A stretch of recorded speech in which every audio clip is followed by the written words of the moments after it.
Hello, everyone. It's Shane Conto, your Wasteland reviewer, and welcome to the Streaming Wasteland here on the SPDM Crew Podcasting Network. And this is my weekly show where every Friday I pick a streaming service and select three films previously released off of that service. And hopefully, by the end of this episode, you have a nice full weekend worth of movies to go check out. And we're going to start here on Paramount Plus for this weekend. And we're going to start with 1999's parody sci-fi comedy adventure Galaxy Quest from director Dean Parasot, starring Tim Allen as Jason Nesmith, aka William Shatner. And full crew of amazing performers from Sigourney Weaver to Alan Rickman, Tony Shalhoub, Sam Rockwell, and so many others who really stand out here as this tells the story of the alumni cast of a space opera television series have to play their roles as the real thing when an alien race needs their help. However, they also have to defend both Earth and the alien race from a reptilian warlord. And this film finds this alien race led by Enrico Colantoni's Mathazar, who has seen the tapes of this television show and think that they're actual space rangers and stuff like that, and recruit the cast of this show to try to defend them. And this is such an amazing send up of Star Trek. And you have the Alan Shatner type, the Rickman, uh Nimoy type. Everybody is just so much fun in this film. Their performances are so engaging. Alan is at his best. Sigourney Weaver, great. Alan Rickman, one of the big standouts. Sam Rockwell honestly steals this movie in many, many ways as Guy. And you just have such a great cast. It does a great job of sending up sci-fi films like this and Star Trek. Also, it really works well as like a Star Trek type sci-fi adventure. Like there's some really good effects. Have these different types of aliens, good practical effects for some of them. And like this whole alien race, who won't talk like this? It's just fun running gags. There's some intimidating moments. There's a lot of great commentary. Like especially Sigourney Weaver's character. It's like, why does she have to have her cleavage hanging out all the time? Alan Rickman, who's just like, I am a real actor and doesn't want to have to say the same catchphrases every time he sees fans. And you have all of these elements that come together to just deliver such an engaging, funny, heartfelt, and earnest film that really this high concept comedy for this space adventure really works well. And it's so funny, and this cast is fantastic, and it just has buckets of charm. Galaxy Quest is such a wonderfully enjoyable film. And honestly, like I've never been a big Star Trek person. I've watched a lot more Star Trek recently, but I've always loved this film, and it gives a little bit more context and makes it a little bit more interesting now that I have seen some Star Trek as well.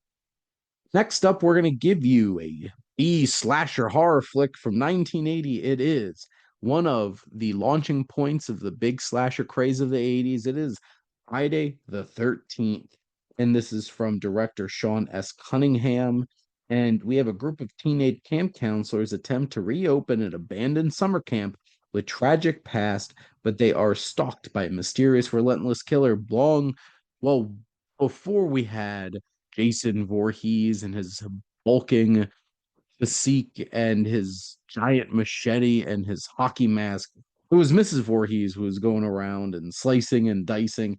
And this film, very admittedly by the people who made it, like this was trying to ride high off of the tails of Halloween.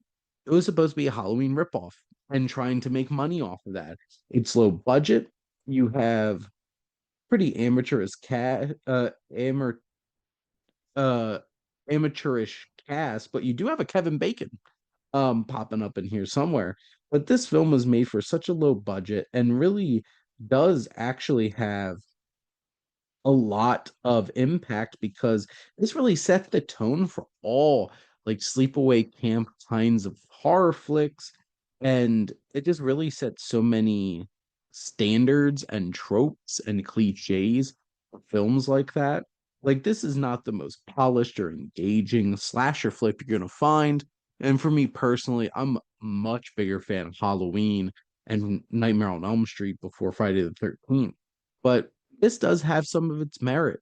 It's eerie, it's unnerving at times.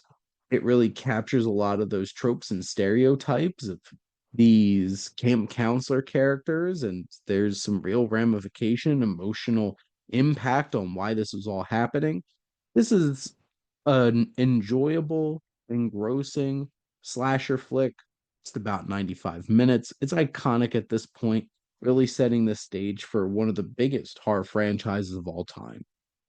And lastly, we're going to turn the clock back just ever so slightly more to 1974 with a Who Done It? It is a mystery from director Sidney Lumet, based off of Agatha Christie's novel It Is Murder on Orient Express.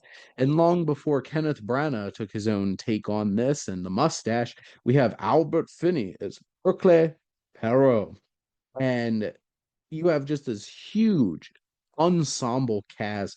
First off, Finney is so fantastic as Poirot.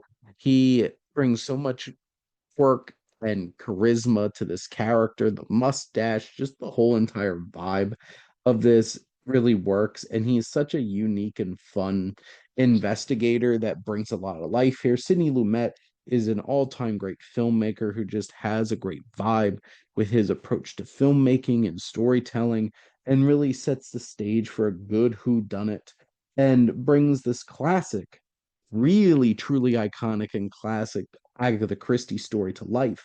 You have the likes of Lauren Bacall, Ingrid Bergman, Sean Connery, Martin Balsam, Jacqueline Bisset, Jean-Pierre Cassel, John Gielgud, Anthony Perkins, Vanessa Redgrave. There's Michael York. There's so many recognizable performers that just fill out this cast, and they all give really strong performances. And it's so interesting because you see some iconic performers much later in the career, like Bacall and Bergman. And it's a fascinating story. It's a great mystery. And if you don't know the twists and turns of this story, The Murder on the Orient Express, it is a shocking and interesting and layered one. And it has its own moral quandary about what Perot should do in this particular situation. But yes, it is December 1935 when this transcontinental luxury train is stranded by deep snow. Detective Hercule Perot is called on to solve a murder that occurred in the car overnight with a multitude of suspects, so many suspects. And this is classic whodunit murder mystery on film, and I really enjoy the remake too. It's a lot sleeker. This has like a much more vintage old Hollywood kind of feel. And, I think Lumet just really delivers as a director here, bringing this all together. But that is a wrap on another episode of the Streaming Wasteland.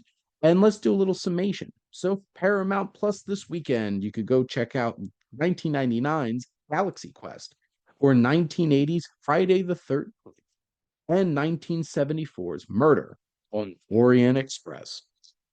But thank you so much for listening. Make sure to like, comment, and share on this episode. What's your favorite sci-fi parody flick? Is it one of Mel Brooks's? Is it Galaxy Quest? What's your favorite slasher film and franchise? Is it Friday the 13th? Maybe Halloween or Nightmare on Elm Street or Candyman or Scream? And what's your favorite Who Done It on film? Is it one of the Ryan Johnson ones or any of the endless amounts of Agatha Christie ones or some Hitchcock thrown in there as well? Make sure to follow or subscribe wherever you listen to your podcast. The SPDM Crew Podcasting Network is ever expanding. There's so many great shows from all different types of interest. And especially if you love movies, there's plenty of that. But there's plenty more things for you to check out and find where you can connect. If you're interested in joining the crew as a guest or hosting your own podcast, make sure to reach out to us on our website. And if you like our logo, check out HiFlyer Creative for all your digital marketing needs. But most importantly, thank you as always for tuning in and supporting the Streaming Wasteland here on the SPDM Crew Podcasting Network.